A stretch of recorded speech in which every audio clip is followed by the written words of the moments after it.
Yes. So, are you ready with your books? Take out page number 19. Am I audible to you all? Yes, ma'am. Yes, ma'am. Okay, fine. So, take out page number 19. We were doing artificial vegetative propagation. Right? We did artificial vegetative propagation. We discussed the first one, cutting. Okay, in this, the stem of the plant is cutted into small pieces, and in which each stem is having an axillary bud. Why this axillary bud portion is cutted? So that a bud can only grow into a bigger plant. So that's why that portion which contains axillary bud is taken. Okay, that portion of the stem is cutted and it is planted in the moist soil. Then after a few days, the root starts growing and the full that bud starts growing into a new plant. And this takes place in sugarcane, rose, China rose, which is hibiscus, and then lemon. So there are 4 examples. You may learn 2 of them. Then the second topic, second method is layering. I'm sharing my screen. Please let me know whether you can see it or not. Just a minute. Yes, can you see my screen? Yes, Yes, ma'am. ma'am. Okay. So the next one is layering.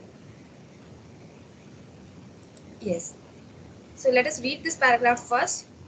In this method, a portion of one of the lower branches of the plant with an axillary bud at the node is bent down to the ground so that it touches the soil.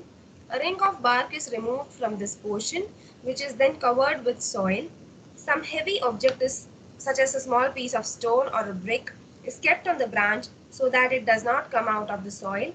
In a few days, when the branch gives out roots, it is cut off from the main plant and then it continues to grow out as an independent plant. This method is used for the propagation of plants like mint, rose, jasmine, etc. Now in this method, layering, this is very clear by the definition and by the explanation itself, that in this method what happens, a small portion of the stem is taken from the plant. It is not taken out. Like suppose in the book also diagram is given. I'm showing you just a rough diagram. Just a rough diagram I'm showing. So suppose this is the plant. Okay, this is a root. This is a root. This is a plant. Okay, this is the stem. Now, okay, this is the leaf.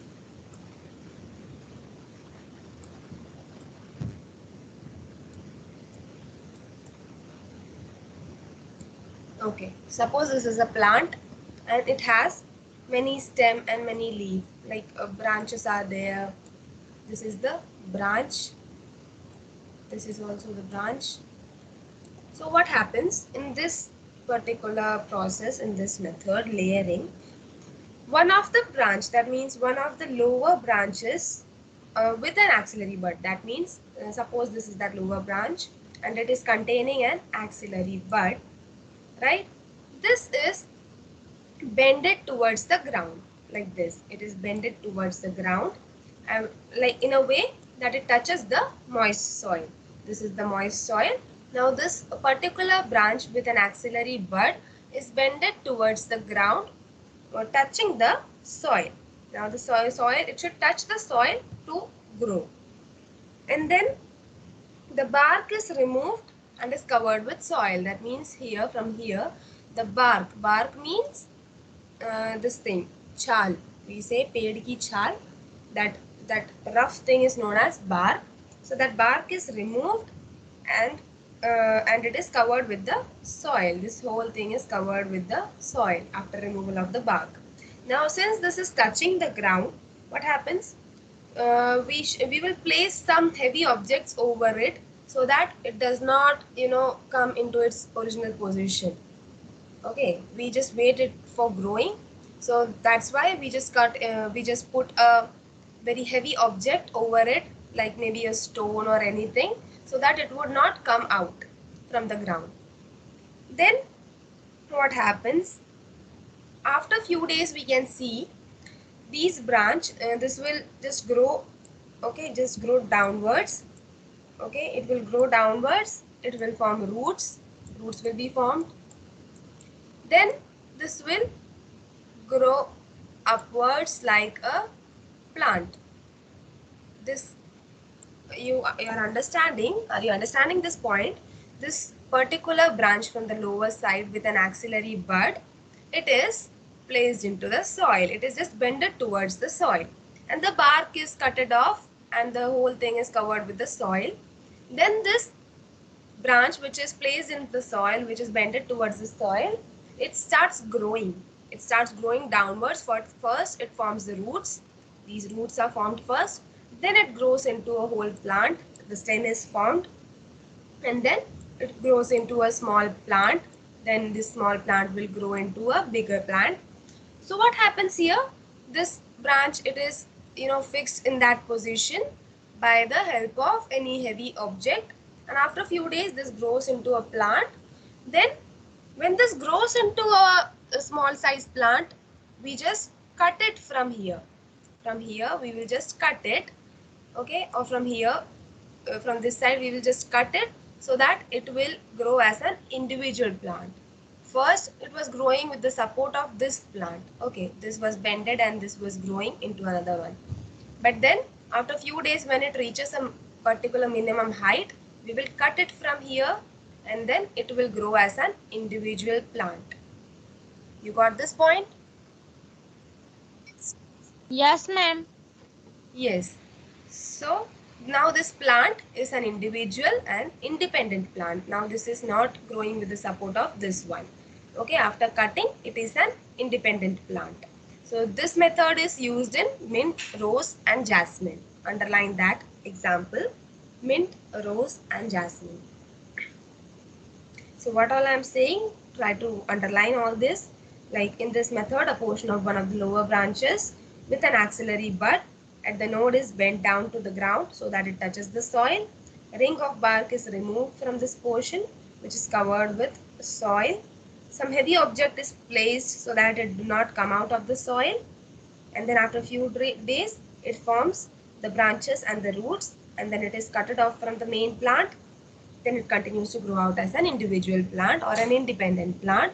Example is mint, rose and jasmine. You have to learn these processes like it is written in the book. The same way you have to learn. You can change some words. You can use your own simple words in exams also. But it should make sense. It should make sense. What you are writing should be sensible enough to understand the topic. Then the third one is grafting. Third one is grafting. We will discuss that. Yes. So, in some cases such as rose, mango, guava, etc., a small shoot or bud of a desired variety of plant is intimately fixed on the stem of another plant of the same related species. The plant receiving the bud or the shoot is called the stalk, and the shoot fixed on it is called the style. For a successful graft, it is important that the cambium layers of the stalk and the scion must come into very close contact so that growth may continue. The grafted points are then bound together with tape, and the joint is covered with wax to prevent dehydration and is protected from any bacterial infection. In a few days, the new cells develop and a new plant grows. Now what happens in grafting? It takes place in rose, mango, guava. Here, a small portion of the shoot. Shoot means the stem, or we can say the bud of a variety of plant is fixed on the stem of a plant of the same species. Like you all know, plants are categorized into species and groups. So two plants are taken from the same species. Like suppose this is one plant, this is another plant. Both of them are of same species. Same species.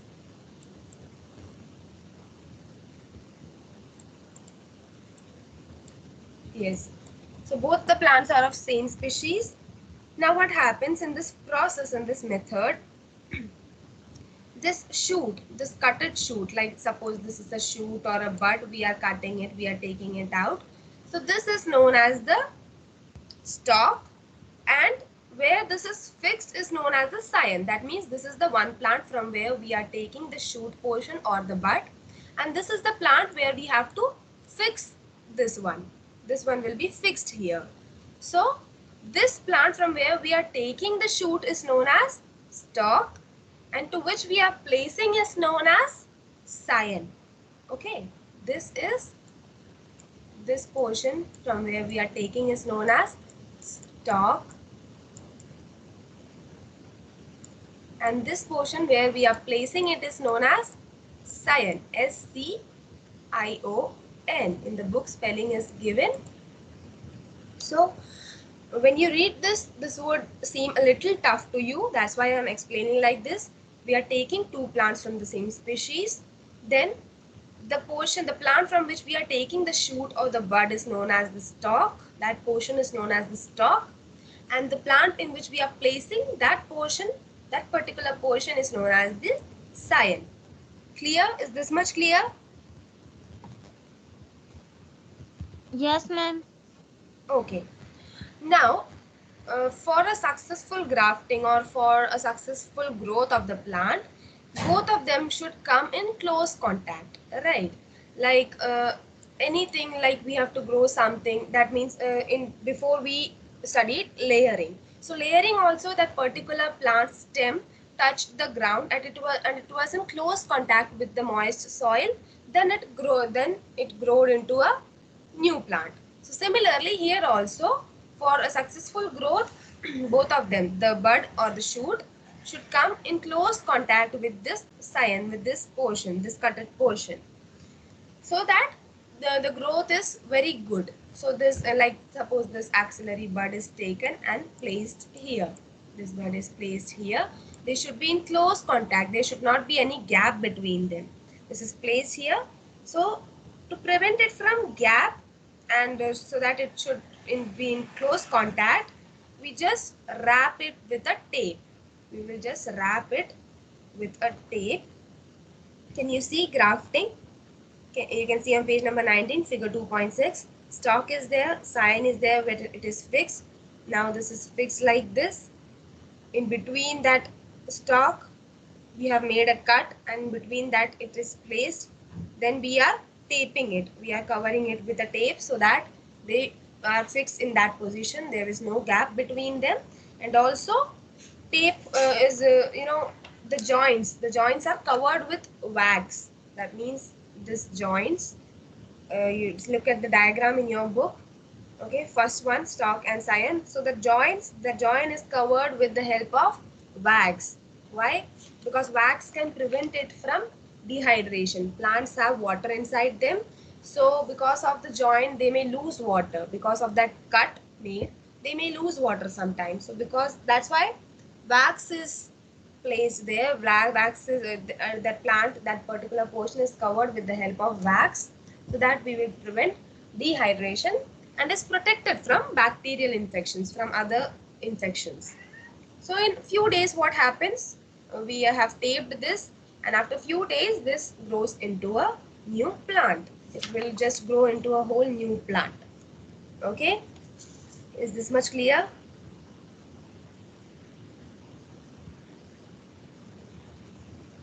Everyone, is this clear to you all?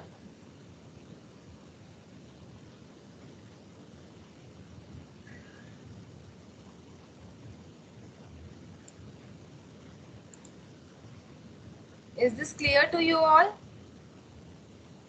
Yes. Yes, ma'am. Yes, ma'am. Yes. Okay. So come to page number 20. So we have done layering, cutting, grafting, and the last method of propagation, of artificial vegetative propagation, is micropropagation. Micropropagation, it is also known as tissue culture technique. It is the propagation of plants by tissue culture technique.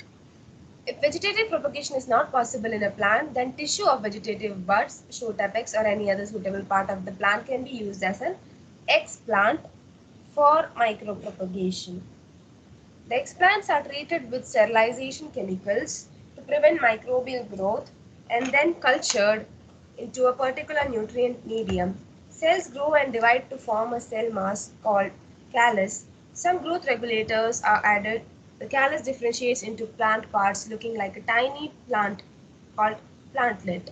After 4 to 6 weeks, the plantlets are transferred into the soil. This can be used to develop and multiply disease-free stock. This technique is being used to grow orchids, gladiolus, chrysanthemum, etc. So this is the last way of artificial method of propagation, that is micro propagation. Now I told you what is involved in this. This is basically a tissue culture technique. Now what do you mean by tissue culture technique? It is nothing but sometimes in some plants what happens, they are not ready for vegetative propagation. So that's why tissues of vegetative parts are taken out. Like in layering, grafting, cutting, we just took the vegetative parts and we placed it in the soil and it grew into a new plant. But here in micropropagation, some plants vegetative propagation does not take place. That's why we use tissue culture. What is the method here? Tissue of a vegetative bud, or we can say a shoot apex, is taken out and then it is treated with chemicals. It is treated with chemicals to prevent the growth, microbial growth, and then transferred into nutrient mediums. Now what is an explant?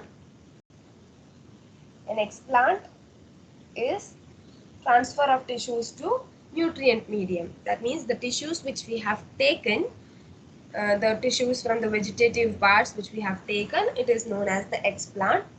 So this explant is treated with chemicals first and then it is cultured in a nutrient medium. So this culturing of tissues in a nutrient medium, so you may wonder what is a nutrient medium. So a nutrient medium is nothing but it is prepared through some different kinds of elements, or we can say compounds. It is a nutrient medium is a medium which is prepared by the help of water and different types of compounds. Like it may be anything, sugar, starch, anything. We can use, it depends on the process involved. So this particular tissue part, or we can say the explant, is treated with chemicals and transferred into a nutrient medium. Now the cells grow and divide and form a mass called callus. Underline that. Cells grow and divide to form a cell mass called callus. Now the callus further differentiate into tiny plants called plantlets. You can see the diagram also. In the A, you can see shoot apex, which is an explant, the tissue is taken. Then B, callus is grown. Third one, callus is little more grown. Then fourth one, you can see it has completely formed a new plant. So this is a tiny plantlet which is formed by the callus. This tiny plant is known as plantlet. Then after 4 to 6 weeks, the plantlets, this is transferred into soil. So up to that fourth week, or up to that time, this explant is grown in culture medium inside a laboratory. Okay, it has grown inside a beaker. You can see this conical beaker. It is grown inside this for some time, and after 4 to 6 weeks, this is transferred into a soil, a proper soil in a land, and it multiplies and grows into a new plant. So this is basically, this method is applicable in orchids, gladiolus and chrysanthemum. Underline those examples: orchids, gladiolus, chrysanthemum. Clear? Yes. Is it clear?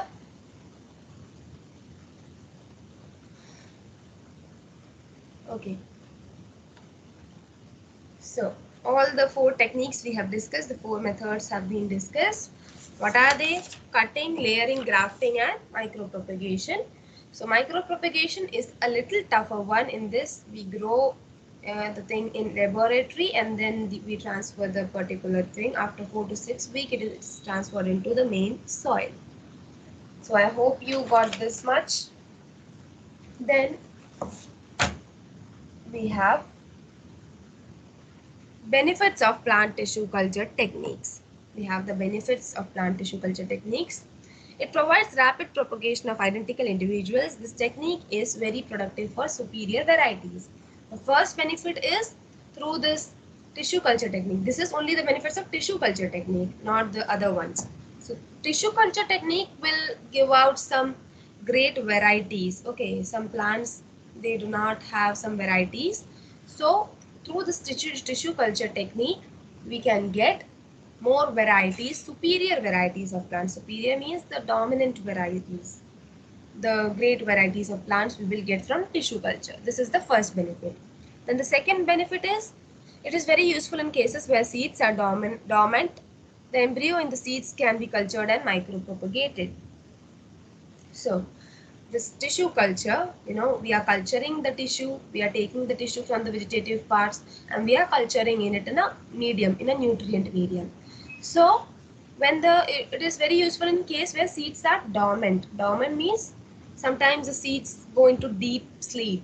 They are not in the stage of growing, or they are not ready for growth.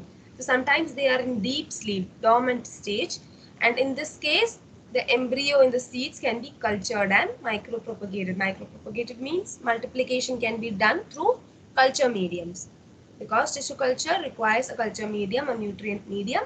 So these seeds which have been not growing since a long time, which are in deep sleep, their embryo can be used and they can be multiplicated or regenerated. Is it clear?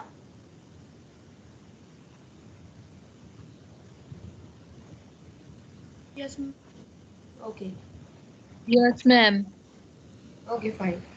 Then limitations of tissue culture. Now we have two benefits and 2 to 3 limitations are also there. What is the limitation? It requires a lot of scientific expertise, because you all know among the four techniques or methods, this tissue culture is a little trickier one. This needs more time, this needs more equipments to do for performance, like laboratory is needed, then time is needed, and so that's why more scientific expertise is needed. More knowledge of tissues and plants and vegetative parts is needed. So we cannot perform tissue culture techniques by knowing, just by learning only an 8th standard book or a 10th standard book, but we have to go deep into these things.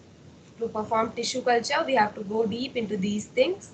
So that's why it is written here, scientific expertise is needed a lot. Then it cannot be applied to all cases, because we know in it is written in the first sentence itself, vegetative propagation is not possible in a plant. If vegetative propagation is not possible in a plant, that means there are some plant in which vegetative propagation is not possible. That's why we use tissue culture. So it is not applied to all cases, it is not applied to all plants or all cases. Then the third one is it is not easily applicable in remote agricultural areas. Also, it is also a true one.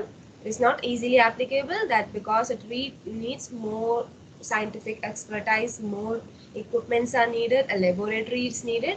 So it cannot be performed in remote areas. Clear?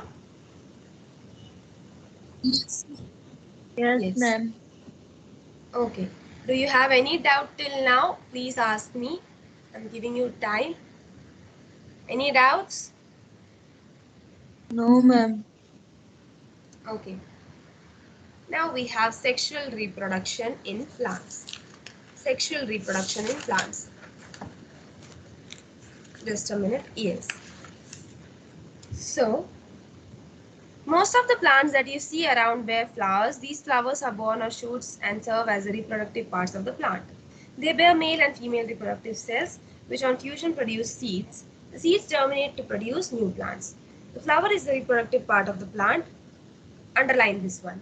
Second paragraph in sexual reproduction in plants. Second paragraph, first line. The flower is the reproductive part of a plant. Underline that much. To understand how a flower helps in the sexual reproduction in plants, let us study a typical flower. Examine a fully open flower and note its different parts. Now, if you have a flower in your home, you can just take it and examine afterwards. After this class, you can examine it. So, when we talk about a flower, what is the first thing? A flower starts, okay, we will start with the base portion. On the lowermost part, it has a stalk. Now, you may wonder what is a stalk. Stalk is a portion which attaches the flower to the stem or to the shoot. As you can see, the flower is attached from a portion, like suppose this is a flower, and this is the stalk, and this is the stem. So through this stem, the stalk helps the flower to attach to the stem. Clear? So that's why the base portion, a stalk is present. So this thing is a stalk. Yes, this thing you can see, it is a stalk. It helps the flower to get attached to the stem. Stalk helps the flower to get attached to the stem. And it is also known as pedicel. Now, above the stalk, you can see a cup-like structure like this. This is known as receptacle or thalamus. This is the thalamus, or you can say the receptacle. Both names can be given. In your book, thalamus is given. Okay, this flattened part of the stalk is called the thalamus. You can put a slash there and also write receptacle. receptacle, receptacle. So thalamus or receptacle. Now the thalamus or receptacle is a part from where the organs grow, because inside this thalamus ovary is present and then ovules are present. So this is the part from where the organs grow upwards. Clear? Now I'll draw a good diagram. I'll try to draw a good diagram. This is the stalk. Then this cup shaped thing is known as the receptacle or thalamus. Then it extends upwards and it extends to the ovary. You can see in your book also the diagram is given. An ovary is given here. Okay. Here an ovary is given. Inside that ovules are present. Now this ovary, you can see this is extending, and this extended portion is known as style. And there is a top portion, a conical, not a conical portion, it looks like this. Okay, it looks like this. This is known as stigma. This is known as stigma. Stigma. This is the style. This is stigma. So this is the female portions. Now from this thalamus itself or this receptacle itself, 2 to 4 stamens arises. Clear? You can see this stamens. And then these stamens are covered with the help of petals. This is the petal. And then at the last, you can see the green sepals. So here, when we examine a flower, when we go into deep regarding the sexual reproduction in flowers, you all have known what is the main reproductive part of the plant. A plant reproduces from where? From a flower. We have underlined this. The flower is the reproductive part of the plant. Now you have known the base portion is known as the stalk, from where which this particular flower is attached to the shoot or the stem. Now there are some flowers, in some cases some flowers are there in which this stalk, this area is absent. It is not present in some flowers. So in that case the flower is known as a sessile flower. You can write it down. If it is given in your book, then it's fine. If it's not given, then you have to write. In some cases stalk or pedicel is absent in flowers, that time the flower is known as sessile flower. Sessile. Sessile. Sessile. Then, now you know, only in some plants the stalk is absent. Other plants stalk is present. The stalk moves upwards and is followed by a thalamus or receptacle. I told you, a thalamus or receptacle. This is the thalamus or a receptacle. Okay, you can write receptacle also. Now from this thalamus or receptacle the organs grow. You can see in the diagram in the book also. You can see this thalamus. From this thalamus the ovary is growing, the stamens are growing, the petals are growing, and the sepals are growing. So from this base portion all the things are growing, all the organs. Organs means the sepal, petal, stamen, and the ovary. Okay, so this is the sepal. I'm just labeling it.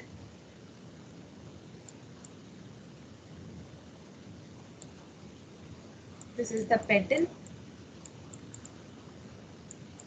In your book, a beautiful diagram is given and it is very easy to understand. This is the ovary. And this thing is the stamen.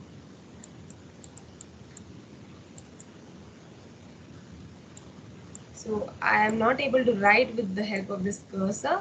So I hope you will understand. You just look at your book. The diagram given in your book is a very good diagram to understand the flower. Now, we have talked about stalk which attaches the flower to the shoot.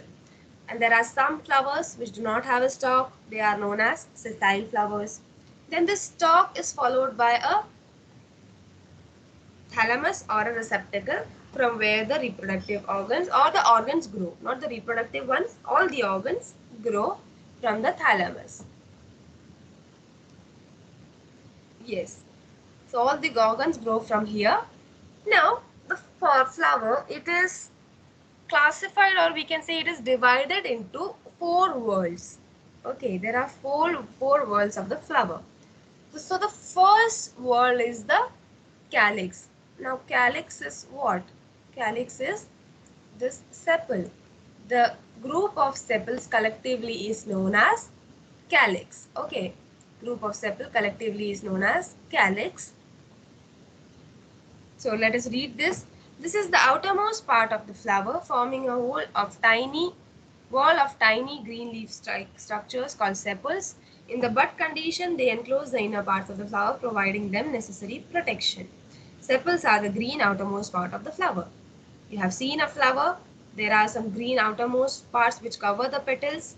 So they are known as sepal, and these sepals collectively are known as calyx. Okay, these sepals collectively are known as calyx. And in the bud condition, when the petals are in the bud condition, you have seen sometimes petal is in the bud condition, it is prevented by this sepal. Okay, so the sepal is present here so that it could prevent the petal when it is in bud condition. So basically it provides protection to the inner organs and the petals. Clear? Is Yes. this much Yes, clear? ma'am. Yes. Okay. So calyx is clear. Calyx is nothing but a group of sepals. Collectively, sepals are known as calyx. Then we have the corolla. So calyx is the first word. The first word is calyx. Now the second one we have. Now you will think the first word should be from inside. Ovary should be the first one, but no. When we discuss a flower, we consider the outermost part as the first one. So that's why here the sepal is the outermost part. That's why sepal, the calyx is the first one. Then second one is corolla. Corolla. Now corolla is what? The collective name for petals. Okay, similarly as sepal has a collective name known as calyx, and then petals altogether collectively are known as corolla. Now, we'll read this. Made up of petals, it forms the second inner whorl arranged next to the sepals. Usually petals are white or colored, but rarely green. The petals make the flower attractive. Now, I told you petal is what? A corolla is what? A collective name for the petals. More petals, like group of petals, is known as a corolla. So it is the second word. Petal is the second word. Okay, after sepal, petals are present. So this is the second word. Then usually they are, petals are white or colored. Multicolors are there, red, blue, orange, yellow, etc. But it is rarely green in color. But in some cases you may see both the sepals and the petals both are green in color. So in that case they are known as tepals. This is not given in your book. So there are some cases in which the petal and the sepals look very similar to each other. They cannot be differentiated or identified differently. In that case, they are known as tepals. T E P A L S. Tepals. Okay, petals and sepals both look similar. Both are green in color. Both cannot be identified properly. So in that case, they are known as tepals. Now, petals are the large, fragrant and brightly colored parts of the flower. Okay, you all know petals are very large, fragrant and brightly colored. All the smell comes from this petal side. Also, there is one function of the petal. What is that? They attract the insects for pollination purpose. Flowers secrete nectar, a sweetening agent nectar. So flowers secrete the nectar in the ovary, and then there are some insects who feed on these nectar secreting cells of the flower, like honeybee. Honeybee take nectar from the flowers and it forms its bee house. So these flowers main function is to attract insect for pollination purpose. Is this much clear? Yes. Okay. Yes, ma'am. Okay. Then for today we will stop here. We have done calyx and corolla. So calyx is the collective name for sepals and corolla is the collective name for the petals. Calyx function is, that means sepals function is to prevent the petals from external damage and also to prevent the internal organs, the reproductive parts. And corolla, petals, what is the function? To attract insect for pollination purpose. Clear? Yes. Okay, so we will stop here. If you have any doubt, you can ask me or you may leave. Now we will do the next portion in the next class.